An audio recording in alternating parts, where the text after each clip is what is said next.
1 out of every 5 students report being bullied. 13% were made fun of, called names, or insulted.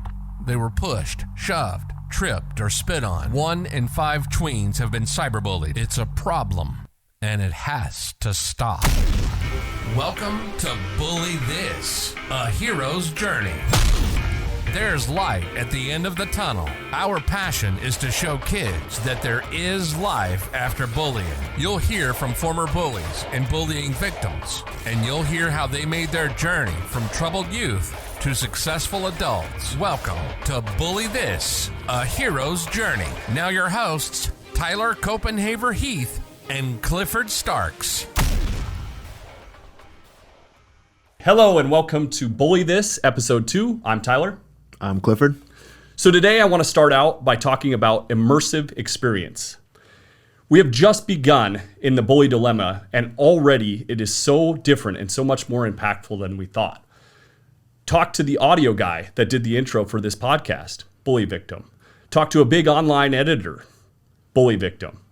Not only is it way more complex, but the issue has evolved completely different than we thought. I think immersion is the key to understanding, but also education. That's why we've invited Jessica Deboffer. Jessica is the owner and founder of Willowwood Consulting in Mesa, Arizona. She majored in psychology and then went on to a graduate degree in clinical counseling. This part's really cool. While attending graduate school, Jessica spent several years researching psychopathy and conducting research in a Chicagoland jail. She had planned on working with mass shootings after graduation, but when she began her internship, she had a life-altering experience. I'll let her tell you about that. After completing her master's, she was fortunate enough to work under one of the foremost child psychologists in the world. This gave Jessica the opportunity to provide therapy to children, adolescents, teens, and young adults. Jessica was able to get involved with preschools, alternative high schools, and she developed several social, emotional, learning-based groups. But Jessica's had her own experience with bullying. Before entering her freshman year of high school, she was diagnosed with severe scoliosis and had to wear a Boston back brace for several years. Being known as Back Brace Girl was difficult to handle, but even more so when you're dealing with the stretch of the average teenage life. I usually like to get with somebody's mom before the show and ask them some questions about them. Unfortunately, that didn't work this time. But what I can tell you about Jessica is having a back issue may have been caused by the weight of her heart. My interactions with her thus far, she has passion and fire for bullying like someone I've not experienced before. I know very few people that would brave the jail system to work with people that most deem lost. An immersive experience into the worst. But I guess it's best if Jessica tells it. Welcome, Jessica. Hi, thanks for having me. Yeah, we're super excited to have you on the show. Awesome. Yeah, I'm pumped.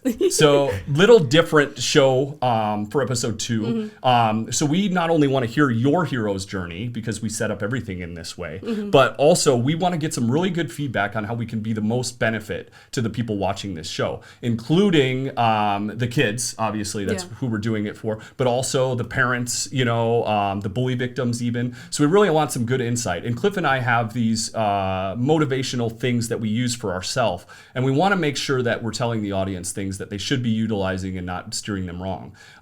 So today we're first going to start, and if you don't mind, the beginning of the journey is the call to action. And a lot of times for the bully victims, the call to action is the bully. Right. So can you tell us a little bit about the back brace girl and how that affected you? Yeah, absolutely. So it was actually the summer between 8th grade and freshman year, and I was huge into soccer, love soccer, was going to try out for the freshman team, but I had to do my physical.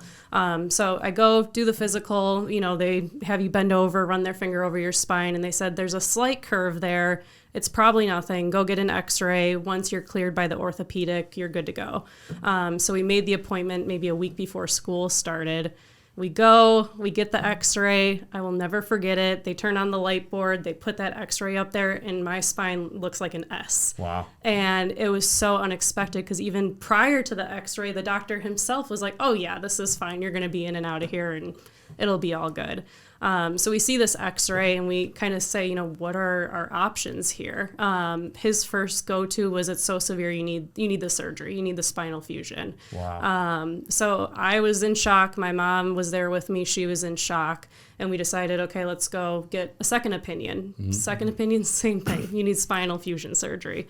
Okay, well, we'll try our third opinion. You're going to need spinal fusion surgery. Okay, let's go for a fourth opinion. Yeah. We were just going to go until we found the answer that we wanted. Yeah. Go to the fourth doctor, and he said, we can try a brace and see if that helps. There's definitely no guarantee. You may spend a year of your life wearing the brace and then end up having to get the surgery anyways. But if you want, we can kind of give it a go and see. Totally. So that was the option that we went with. And lucky for me, it worked. I had to wear it for 3 years. So I got fitted my first week of high school, and by the second week, I was in the back brace and wore it my freshman year, sophomore year, junior year, and then at the beginning of my senior year, I was able to finally take it off. And they did X-rays and said that it actually had straightened out, and I can avoid the surgery. But that came along with 3 years of the back brace girl.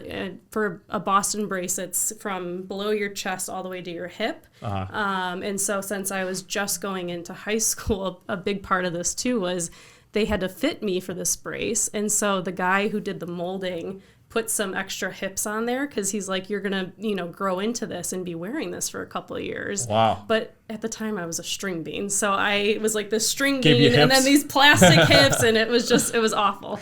But yeah, so I was known as the back brace girl. People would go and they would, hit it or tap on it or throw things on it because it's just hard plastic. And so that was kind of the beginning of that bullying journey for me. Could you see it through your clothing, or was it underneath? So it was underneath. You could choose. You could wear it over clothing or underneath. Yeah. I tried to get rid of it and camouflage it as much as I could, but Sure. those damn hips, that totally gave it away. Totally. And then, even easy things like if I, had dropped my pencil or something, I couldn't just lean over and pick it up. I had to actually stand up, bend down, and grab it.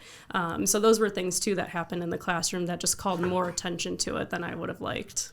Was there enough people that were helpful around this, or did they more make it harder? They were. So I feel like I was definitely lucky enough where I had a good group of friends who would stick up for me, and they embraced the back brace, and they added humor to it and made it more fun. Yeah. Specifically my biology teacher too. He really stood up for me.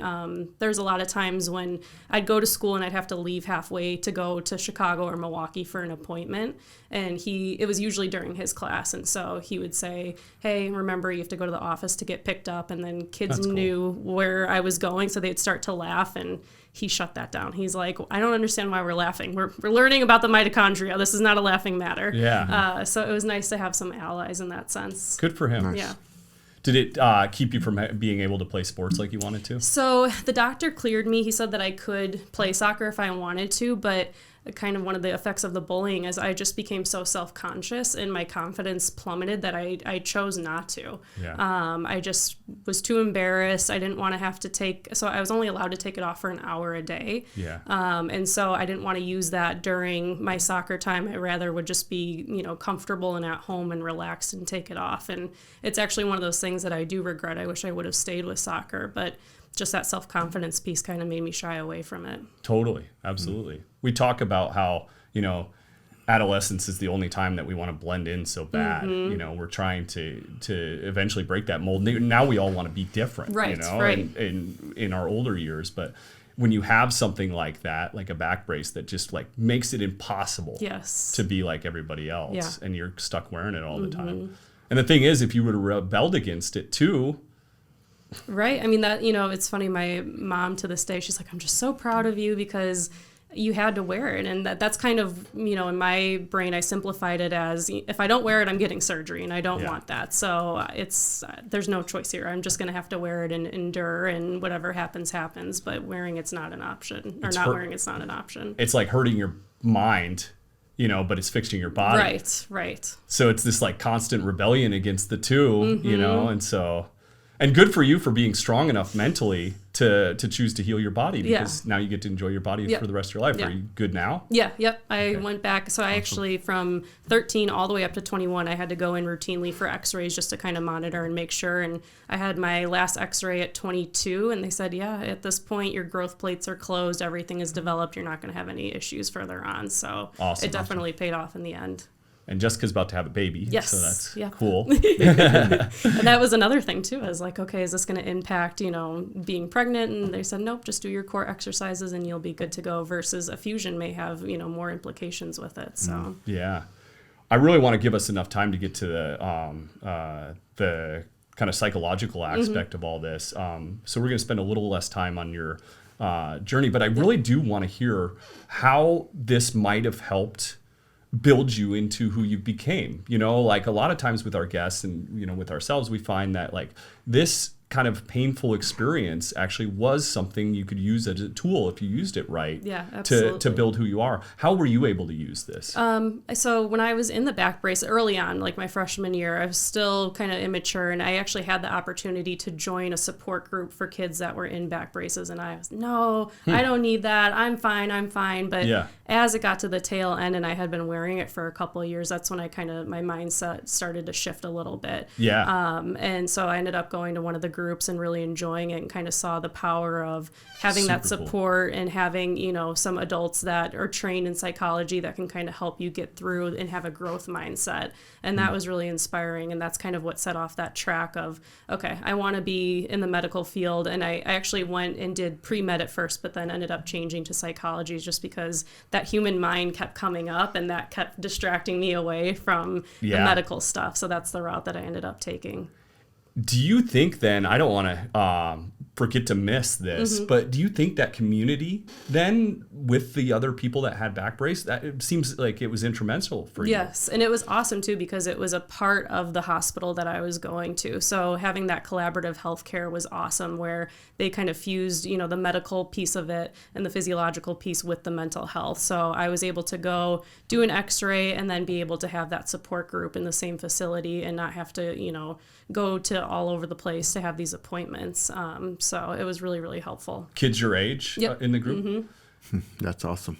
So this has been quite a journey, for us. And like it originally starts with watching, the story of Bully, the documentary, and just having such a sense that I almost need to take a flight right now and ride the bus with this kid. There was just so much frustration, and then it went into, well, maybe that's not the best way to do it. Maybe it's more around a community, know. And so it sounds like that's what you had with the back brace.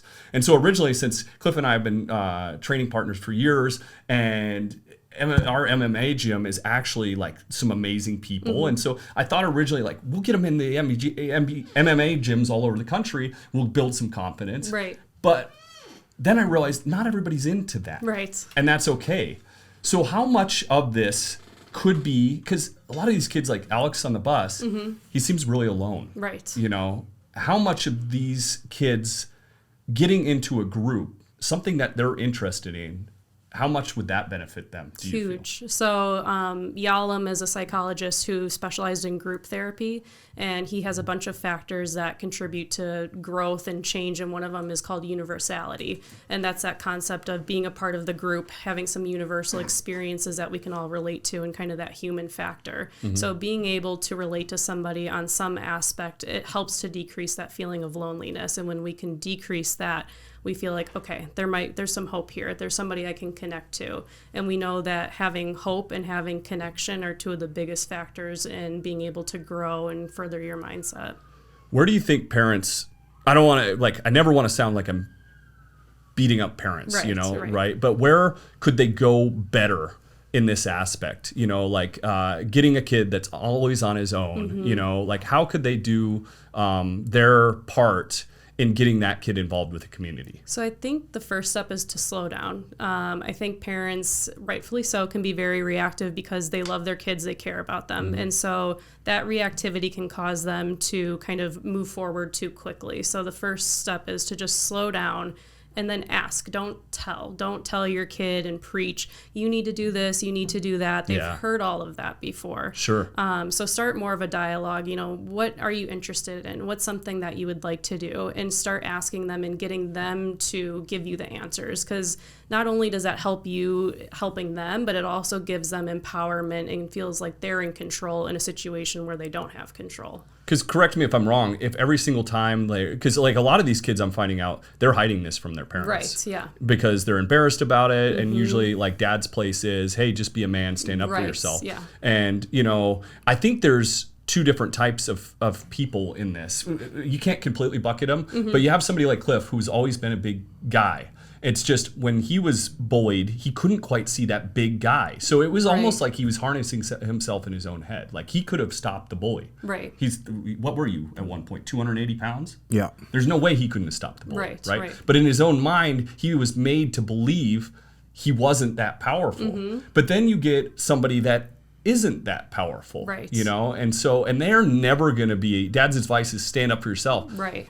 I don't mean to give them a way to like step away from this, but like I don't know what good it's going to do to have that kid try to fight somebody that's bigger than them. Yeah, no, absolutely. And that's one of, you know, again, parents always have the best of intentions. I don't doubt that. But saying something like, oh, boys will be boys, or, you know, you need to stand up to them, you need to fight back, it just victimizes the kid that's being bullied further, right? So now they feel out of control at school, and then they come home and they feel out of control at home. So now we have two environments that they feel like they're not being heard, they're not being validated, and that just compounds that loneliness and that connection that they don't have now with parents and feeling comfortable enough to go to them. Because then they're probably hiding it even more from the parents. Right, exactly. And again, you know, it's upsetting because, again, the parents, I'm sure, have the best intentions. They hate to see their kid being bullied and they get frustrated with the situation, but 9 times out of 10, we see that frustration being displaced on their kid because that's the only person they have interaction with in that situation. They can't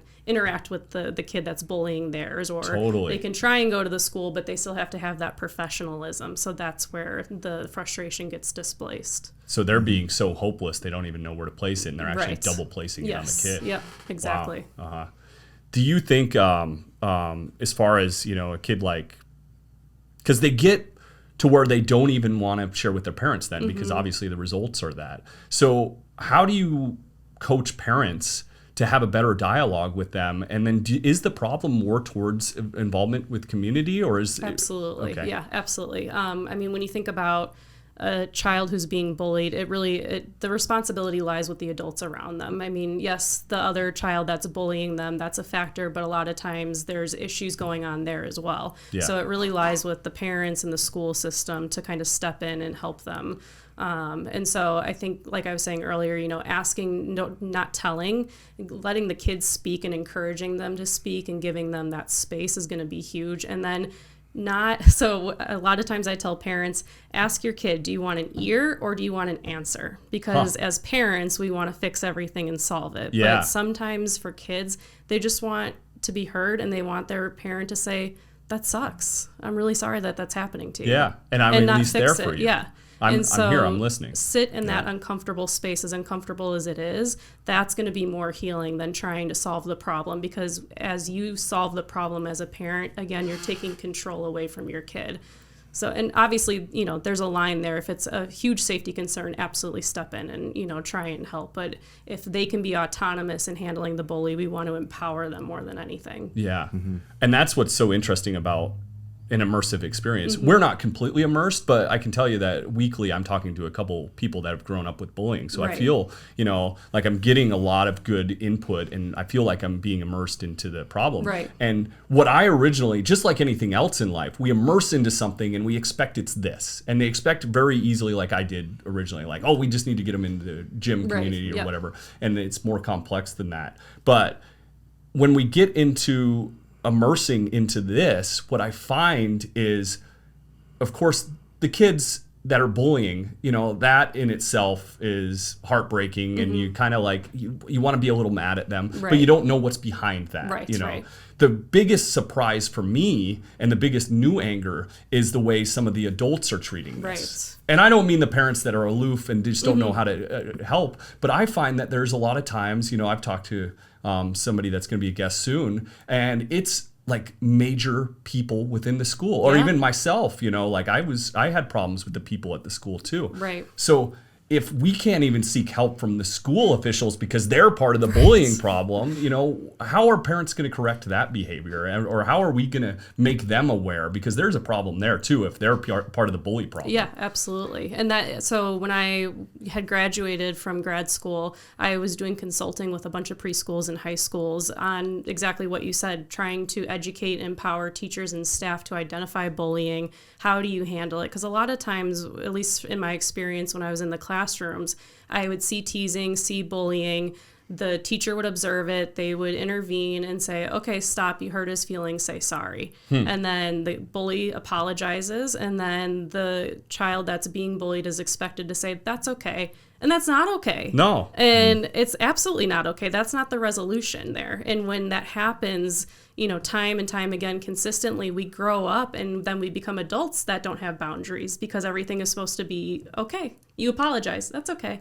But we don't know, apologizing and saying I'm sorry is just a memorized response, right? Totally. They're just words. And then we acknowledge it as okay, and that can set you up for issues later in life. So we would coach teachers on pausing. And again, it takes more time. It takes time away from, the education piece. But this is going to have the longevity of lifelong skills. So it's important to take the time.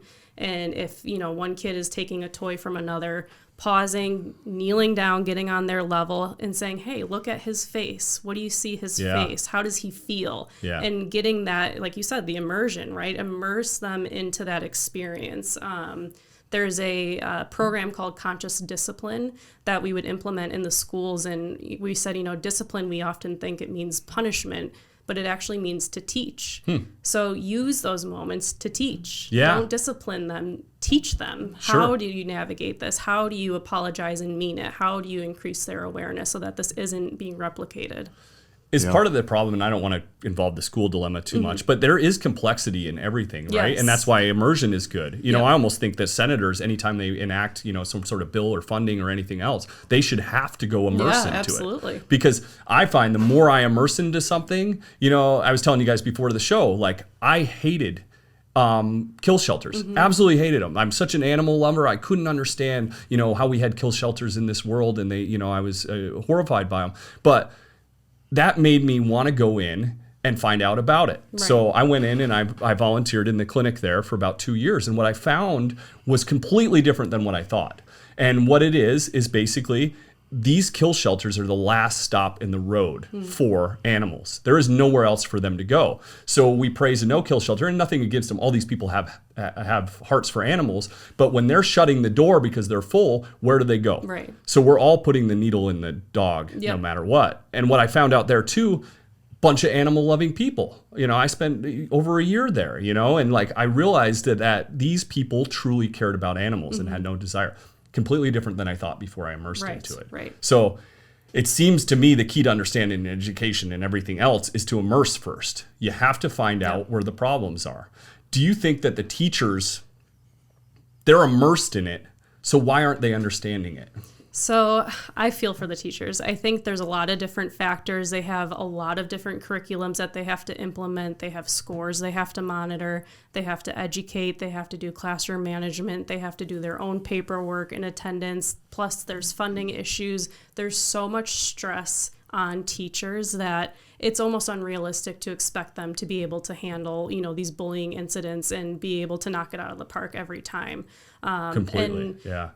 I hate to say it, but, money is an issue. Having these training programs and coming in and doing the consultation and empowering the teachers, it costs money. And a lot of times it's just not in the budget. They're so focused on the grades and the academics because at the end of the day, that's what gets them the grants and the funding for the school. Well, and they're overworked and underpaid anyways. So it comes down to reward systems at the same time, like you're saying, and I never want to sound like I'm bagging on teachers at all. And absolutely not. I'm just trying to understand more and more. I'm not immersing into the actual school, how we can all help. And it sounds like we all know teachers are overworked. Oh, absolutely. And now we're giving them this. To me, Right. is one of the biggest problems too, Right. because of the collateral impact in a negative way that it can cause. You Yep. know, we don't even need to mention some of the worst people in the world and some of the worst tragedies in the world. We can probably tie to bullying. Right. Yeah, absolutely. And I mean, like you said, they're overworked. They're expected to be teachers, parents, nannies, nurses, everything. And now we want them to be psychologists on top of it. And they need more resources, or at least have more counselors available so that they can kind of take some of that burden off of the teacher's workload. Yeah. I love how you talk about having the empathy to like sit down and say, okay, what's happening with this? Right. And as I've taken the entrepreneur journey, it's like taking someone else's problem and making it your own. And it's like when we can figure out, okay, how do we attach this story to when these kids grow up, things are happening. Right. Suicide goes up Yep. when Yeah. certain things happen. Yeah. Like people are losing people. Right. And how would you feel if this was happening to your kid, making it really, really real for people? Because when it's real, when they can Yes. see it, we start looking for solutions. Yeah, absolutely. I agree 1,000%. And that's, it's interesting. I say funny lightly, but, to prompt a child to look at another child who's crying and say, I want you to look at them. What's happening with their eyes? What's happening with their mouth? They're frowning. They're crying. Having them actually look at the facial expression, that teaches them that empathy too, and being able to identify emotions in other people, which empathy is huge to combating bullying. So when you get them to actually pay attention and you can direct them, you see a huge shift in how they approach it in the future. Yeah. Oh, totally. I almost would think like if there could be a class for something like Yes, that. yeah. Where because we have our curriculum. And it's like, okay, we got math, we got science. And Right. they even tried getting like, oh, we're getting rid of PE because that's not very Right. important. And I'm like, wait, let's step Yeah. back a little bit and say like, I'm not saying just cut things and add Right. things, but let's look at the bigger picture Yes. and say, hey, what's going on and how do we fix this thing? Right. Yeah. And we're starting to see that a little bit, especially in the last 20 years or so. So social emotional learning, or SEL curriculums, have definitely become more popularized, but they're still not at the level that they need to be, just because, again, it's school-wide implementation, it's the money, it's the training, it's the time and everything. So we're starting there, but there's a long path to go until we kind of get to where it needs to be. Yeah. Yeah, it seems like there's obviously a lot of work there, but the work is worth it. Yeah, and absolutely. That's why I even name drop like the government a little bit, because it's like we're looking into different steps in the path, and we're almost trying to solve this problem way too far down the path. Right. Because then we're dealing with it as a societal level. We're dealing with incarcerations. We're dealing with, I don't even like bringing up some of the worst things that Right. can happen because we all know. And so if not there, so we've talked about things that they could do and resources that they have. But if not there, we didn't save this last kid as far as keeping him from being bullied, because teachers are overworked, because, his circumstances at home, whatever. What can we do to help this kid with what's happened? And that's a lot of what this show is attempting to do too, is show people, okay, these were bully situations that happened, for whatever reason. Somebody, like, teachers weren't prepared. It's not on them. Parents weren't prepared. It's not on them. It's not on the kid. It's not totally on the bullied kid either, and so it happens, right? And so is it okay? Because we find that, like, the people that this has happened to, like, their frameworks are awesome mentally, Right. for, how they built themselves afterwards. And that's why we have a whole boatload of guests in the future that can come in and talk about how they were bullied and how they're doing amazing stuff, because it almost built them. Right. So is it bad to tell these kids, like, hey, this painful thing happened to you, like, use it as motivation? Is it bad to tell people that they can use pain for their future motivation and benefit? No, I mean, I don't think it's bad. I think, everybody's different. Some people will use their pain. Some people find, strength in other avenues. But I think it's definitely something that they can use to kind of advocate for themselves. If mom and dad aren't listening, or if the teachers aren't listening, I hate to put more of a burden on the kid that's being bullied. But try and find, a role model, whether it's a professional athlete or it's an actor or a politician. Sure. Find somebody that you identify with, even if you can't, have that face-to-face, physical contact with them, and look at those traits that you aspire to be and try and challenge yourself. And again, that's a lot to ask for a kid, right? Especially a kid that's not being bullied, let alone one that is. Yeah. But I think having that connection and trying to advocate for yourself is the biggest piece of that. Yeah. And how do you say that from, let's say we could get kids to listen to this Mm-hmm. show. How can you say that from a way that a kid right now, 11 years old, he's afraid to ride the bus tomorrow? Mm-hmm. What can we tell that kid? Because it's hard for him to understand, like, hey, I Right. promise you this sucks right now, Right, but right. you're going to use it and you're going to kill it. Right. Like you are absolutely going to do something heroic and amazing. Right. That's why we got to get you through this, because you are the people that change the world. Right. What do we tell them right now? So we'd validate. That's, Yeah. I think the biggest invalidating thing that we can do is try and change their experience that's happening right now. So if we say like, oh, again, it's good to give them hope, but it has to be balanced. So if saying like, it's not that bad right now, like it's going to be great later on. Yeah. It's like, well, I feel bad right now. So are you telling me that that's wrong? So Yeah. validating them where they're at and saying, hey, I know you don't want to go on the bus tomorrow. It's a terrible experience. I get that. It's another day though, and if we can try and push through tomorrow, it might be better the next day. And it's going to be good and it's going to be bad, but we know that good and bad have to come together, right? Because that's what makes us feel those opposites. So it's instilling that hope and just validating them where they're at. You know why these kids grow up to be something so cool? Why is that? Is because, in my opinion, Mm-hmm. for what it is because some people never have to face fears in life half as much as that kid's feeling Oh, getting absolutely. on that bus. Absolutely. And when you've approached that, because they might as well, like some of the most horrific things we've ever heard of trying to face, in their mind, they're facing it. Right Then. Yep. And then when they get past that, they've overcome it, they use that, you know? sure. And like that's why they do amazing stuff. That's why they have no problem being a doctor and putting the Yep. time commitment into that. That's why they have no problem, like being a senator and like putting all the time and commitment into that. Right. They're razor focused. Yeah, So absolutely. how much is proving people wrong a bad thing when it comes to your own psychology and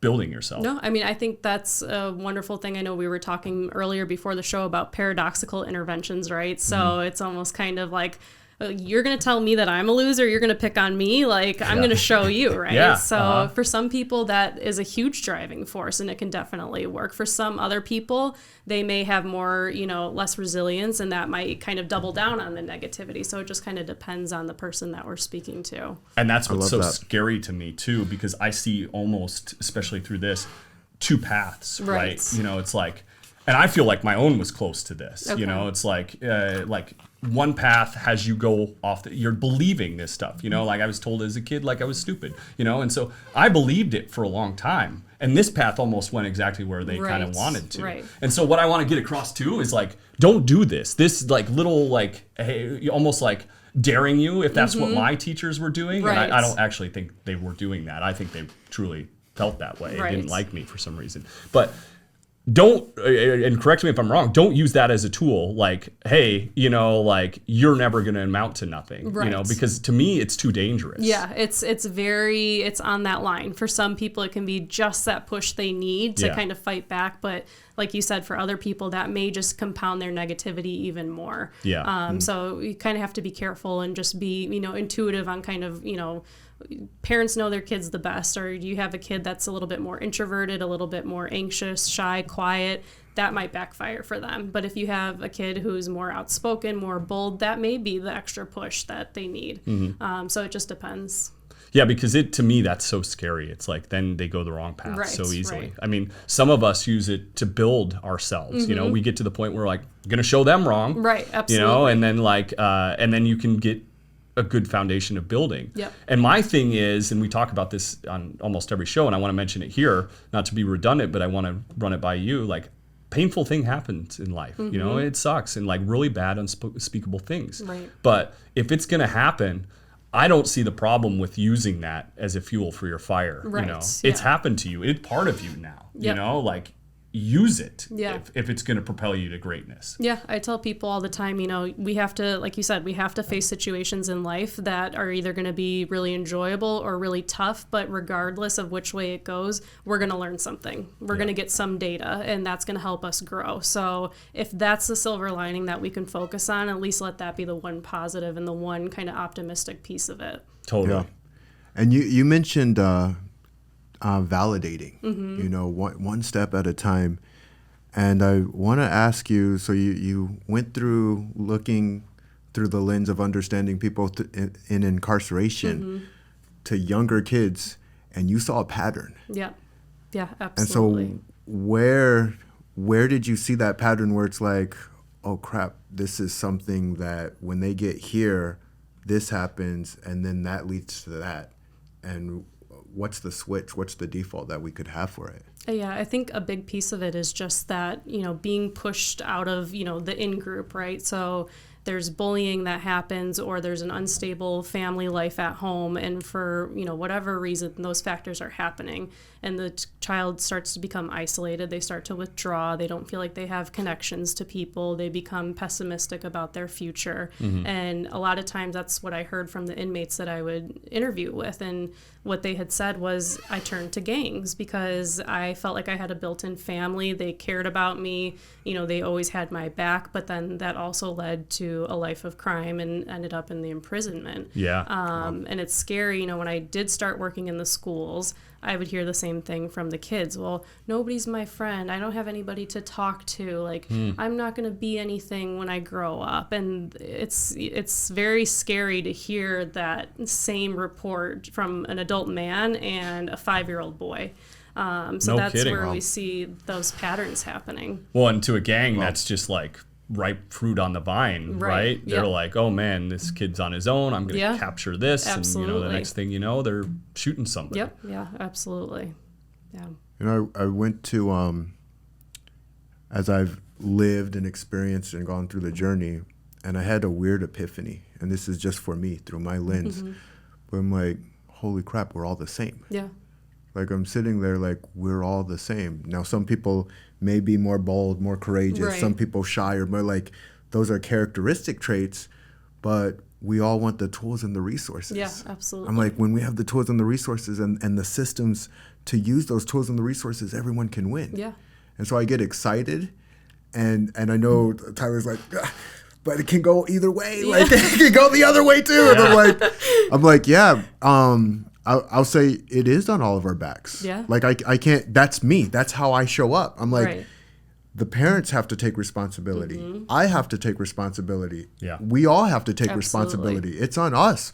But when we hold hands together, it's on us. Yes. Like now we're taking our power back. Yeah, absolutely.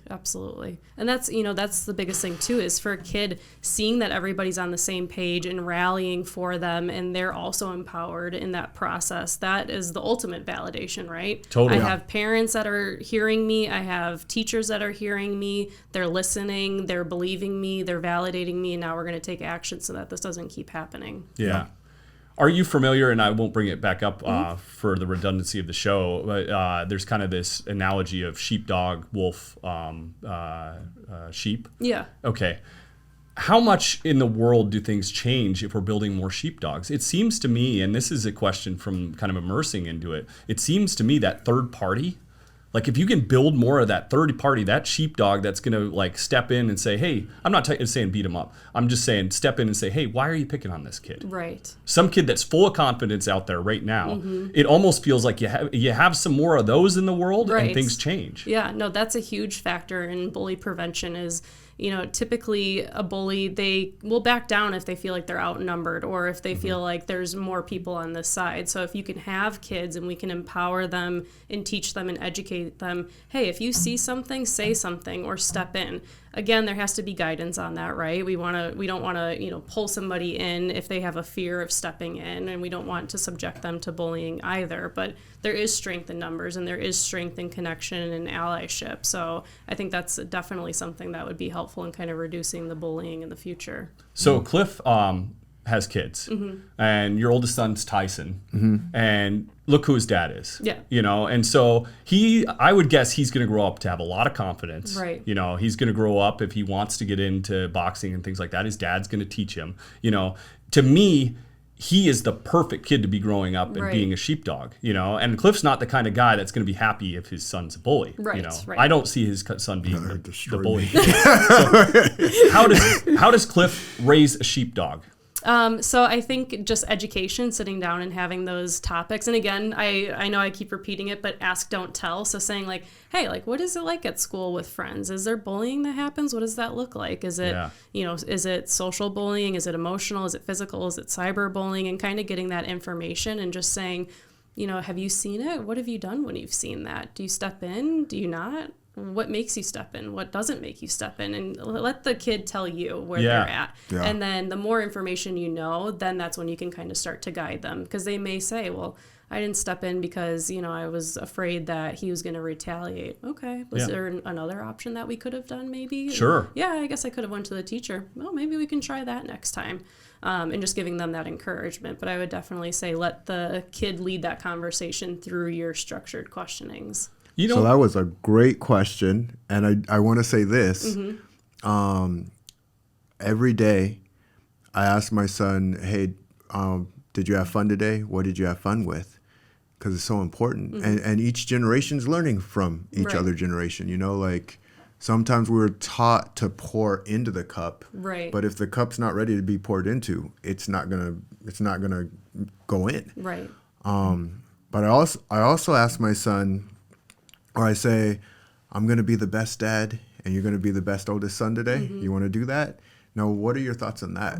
Yeah, I mean, Right. I think that's what we should strive for, right? Yeah. Always being the best version of ourselves, but also having that flexibility that some days are going to be off. You know, Yeah. we're not going to have good days, and that's okay too, as long as that consistency of the mindset of I'm always going to try to be the best that I can be. That's the biggest piece. And I do think that's important too when it comes to kind of that sheepdog analogy.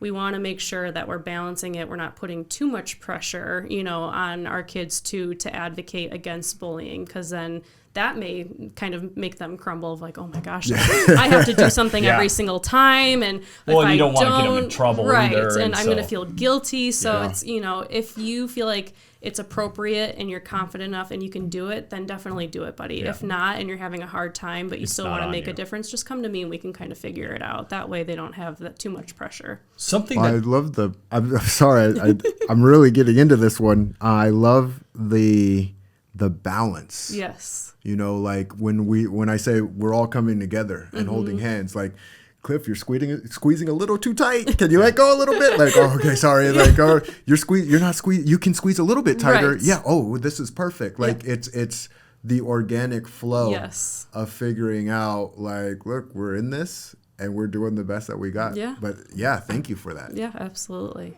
Well, one thing that's like interesting to me is we all want to be like Hollywood, right? Yeah. Like everybody's paying attention to what the Kardashians are doing, Right. and everybody's paying attention to what, you know, like the kids are loving, you know, the Marvel stuff these days. And we've done a really good job. Hollywood, I'll say this, you've done a really good job in making bullying not cool. Right. You know, like we are really on the same page as a world about bullying's not Thank cool. you, Captain America. Yeah.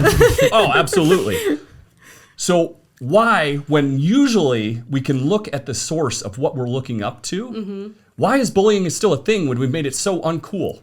So bullying, just like, and again, I know this is kids, but like drinking, drug use, overeating, it's a maladaptive coping mechanism. So for some, they're not thinking of it as, you know, oh, I'm intentionally being mean to somebody to cause them emotional pain. That's not typically the thought process that's happening. It's, I feel out of control in my life, so the way that I'm going to gain control is by kind of picking on somebody, and I can kind of decide how intense I want to go on that. Yeah. So it's not thought of as intentionally inflicting harm, even though it seems silly because it's so obvious that it is. It's a way of that kid, for some people, it's a way for them to feel a sense of control and kind of have control in a life that is uncontrollable for them.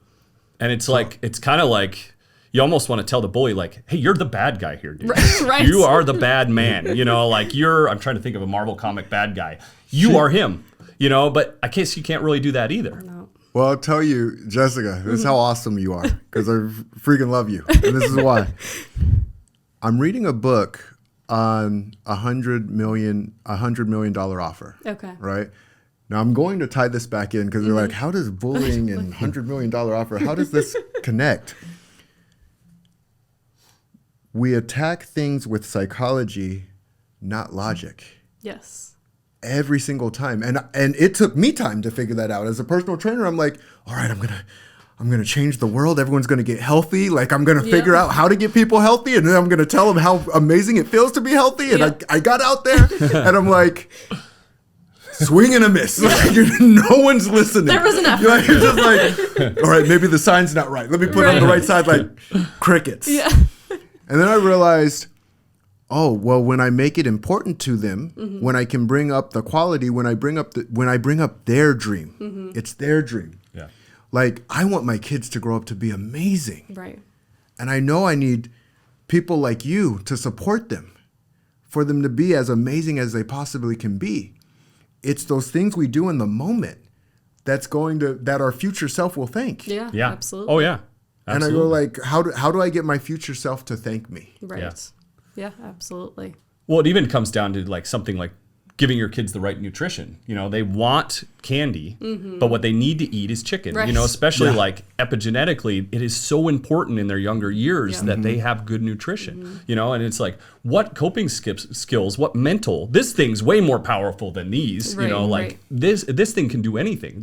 You'll pull a car off your kid in the right Right. circumstance. Yeah, absolutely. And so it's almost like, you know, the focus really needs to be on like how you can use that brain power. You know, Right. it's like you see the kid like Alex Libby get on the bus. It's like, I'll bet he's amazing at something. Yeah, oh, absolutely. I don't know what it is. I'd love to sit down and talk to him about Right. it. Maybe I'll get the chance someday, Yeah. but I'll bet he's amazing at Oh, something. absolutely. And- Absolutely. And it feels like if you could get him involved with that something and he finds a community, then he's not siloed. Because Right. what I'm getting out of this today especially is silo is bad. Yes. You know, I realize people have accomplished really good things on their own, but in this case, when they're kids, we need to get them out of that silo. Absolutely. Yeah. You know, they say Daniel Goleman, he's an expert in social emotional and emotional intelligence, and he's written a lot of books about IQ versus EQ, so your intelligent quotient versus your emotional quotient. And he's shown that the emotional quotient a lot of times is actually more important in life than how intelligent you are, because you can be the smartest person in the room. If you can't, you know, be aware of your emotions, manage yourself, interact with other people, you're not going to be successful. I mean, Yeah. we're social beings. We rely on each other. Even if you're just going to you can live alone. You still have to go to the grocery store. You still have to pay bills and, you know, do taxes, and that requires interacting with people. Well, and it's a good thing because we don't want those type of people to be successful, really, because we want people to be successful that are also empathetic. You know? Absolutely. So if you get a robot in power, and I can name a couple CEOs that I think are like that right now. We won't name names. Yeah, I mean that's a problem. You know, Right. they need more of the emotional side. Right. You know, so they realize like they have real impact on the world. Well, and that's one of the hard balances that we're finding is, like you said, a lot of CEOs have similar psychopathy to inmates, because you not having empathy, you can fire people, you can cut wages, you don't care. Yeah. What do you care? It doesn't Totally. affect you. Yeah. And so it's hard. You have to find that balance of, you know, you need empathy and you can still be successful with empathy. Yeah. And actually, that's a great point, because being in business and a bunch of different businesses over the years, that's been one of my hardest parts, is because I have too much loyalty, you know, and I hate firing somebody because I don't think about it firing and being good for the company. I think about it more like the poor guy's got a family, you know, like what's he going to do for money next week, you know, and that's a detriment to the company. Right. But you have to get down, and that's what I've learned after years of being in business. You have to get to the point where you can't help anybody if your business isn't successful. Right. You got more people that count on you. You have to be there for them too. They can't have somebody that's their teammate that's not pulling their weight. Right. You know, right. and so It's all comes back to balance. totally. Yeah. And I look at things as energy, right? And so our dollars are energy. Yeah. Yeah. And we say like, okay, where are we spending our dollars, and why are we spending our dollars with what we're spending it? Right. Totally. And that's where I go like, hey, this is more of an internal game than an external game. Really just saying like, what is it that I'm doing and how is it showing up for the society? Right. Well, we vote with two things: our money and our attention. Yep. You know, today when you go out and start watching social media or whatever, who are you giving your attention to? Because that's more important than money in my mind, because it is a moment of your life. Yeah, it is. And you only have so much of that. So how are you spending your time, and what are you putting in your brain, and Right. how is that 100%. affecting your outcomes? And even Yeah. tying that into, the parenting, I'll tell parents, we are primed to catch the bad, but do you ever catch your kid being good? How often do you hear a parent say, hey, buddy, you're sitting really nicely at the dinner table? Yeah. Yeah. Nobody says that. They say, hey, sit down, you're eating, right? Totally. Yeah. So again, it's what you're watching, what you're giving your attention to is going to be reinforced. So try and look at the positives. If your kid is watching TV, comment, and they're sitting nicely and they're being quiet, comment on that. If they're doing their homework without being asked to, comment on that. That's going to reinforce their positive behavior. It's going to help their self-esteem and their confidence, and it's also going to help bolster that connection between family. Yeah. It's funny. So like training a puppy, which we're doing right now, it's like you're so succinct with what you're telling them is good and bad. Right. It's like, because you have to. Yep. And I'm not saying and they're intelligent. Like Right. dogs are extremely intelligent, loyal. I love them. And I'm not saying like treat your kid like a dog, but Right. it sounds like There is. we're emotionally intelligent more with our animals than our Right. kids.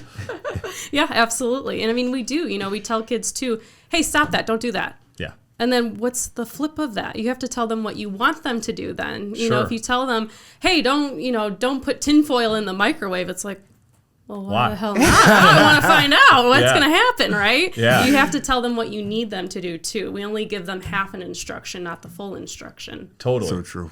Yeah. What's so interesting about your journey is you've made this, I've been bullied, and you've made it like you get to cause collateral impact actually in a subject that affected you. I mean, how does that make you feel? It's awesome. I love working with kids. It's my favorite thing. And it's, I think having those experiences, it, like you were saying, having gone through it and then being able to have that collateral kind of experience, it makes you even more passionate because, I try to empathize with everybody, even if I haven't, if I haven't been an alcoholic or if I haven't been abused, I can still have empathy, but it's really taken to that next level when somebody's gone through what you've gone through. And I think it helps that connection too. I try and connect with all my clients the best I can, but when we have that commonality of the bullying or not feeling like you're listened to by the adults in your life, you can really feel, like you were saying, Cliff, with the energy, you can just feel that positive energy and you can feel them trusting you and listening to you, and then you get to guide them, and it's the coolest thing. Do you tell them about the back brace girl? Yeah. Oh, absolutely. Yeah. You're supposed to use self-disclosure, kind of sparingly, but you use it in a clinical sense. If you think it's going to be a benefit to your client, then absolutely use it. And, 10 times out of 10, it is a benefit because they see me as somebody that they can trust, that they can look up to, that they listen to for guidance. And like we're doing with the podcast, if I can say, hey, I happened, they go, really? To you? Yeah. And I'm like, yeah. Totally. How did you get through it? And you can see that excitement of like, wow, somebody that I like and that I respect has gone through that same thing. That's pretty cool. So in a way, Bully This's mission of awareness and hope is actually beneficial to the audience. Absolutely. Like we said earlier, that connection piece, if even one kid can connect with one of the guests that you have and say, hey, they're kind of like me, they were a little shy, or maybe he's a little bit bold, just having that universality makes such a big difference of saying, I'm not alone. Yeah. And I just want to give you a chance before we close up. What do you got going on right now? So right now I am seeing clients under Willowwood Counseling. You can go to willowwoodcounseling.com, sign up for a session if you're interested. I'm also opening to doing consultations with school as well for the social emotional. That's definitely where my passion lies. So That's you can awesome. email me directly, jessica@willowwoodcounseling.com. I hope some people take you up on that, especially the schools. Yeah, I think that absolutely. would be really beneficial and helpful. You've been amazing. Thank you. And more so, I'm glad because I don't want to be ever steering anybody wrong, and like we want to be helpful, not, Right. detrimental. Yep. And I'm glad to hear that we're, tracking some things that can be Yeah, helpful. no, you guys to are people. doing great stuff with this, and I definitely think it's going to make a huge impact. Yeah. Thank you so much. Yeah, thank you for having me. Yeah, absolutely. I'm going to give you a high five because you're freaking amazing. Thank you. I say I talk about reading energy. I Yep. can read your energy, and you have amazing energy. Thank She you. does. Absolutely, she does. Anything else you got? That's it. Let's keep believing in ourselves, Yep. believing in our journey, And just like she said, validating, Yep. like life's hard and can be really, really tough. And that's okay. Yeah. And we go, okay, if we just take one step at a time, one Totally. step at a time. So super thankful to Jessica for coming on the show today. We've got more coming up. We're doing a lot of filming this month. So Jessica's episode will be out in a couple weeks. You'll see that first after the initial release. And then we'll have several more in the works. You've been great, and thank you so much. And thank you guys for tuning in. We'll catch you next time. Awesome. Have a great day, everyone. You've been listening to Bully This, A Hero's Journey. The effects on kids that are bullied are many. Increased risk for depression, anxiety, sleep difficulties, lower grades, and dropping out of school. It's a real problem, and that's why we created this show. We're acutely aware of the pain, shame, and damage that bullying causes, and our passion is to help kids and families to know that there is always help, that there is always a solution. We hope you've gotten some useful information from the show. Make sure to like, rate, and review, and we'll be back soon. But in the meantime, find us on Facebook at Bully This, A Hero's Journey. Take care, and we'll see you next time.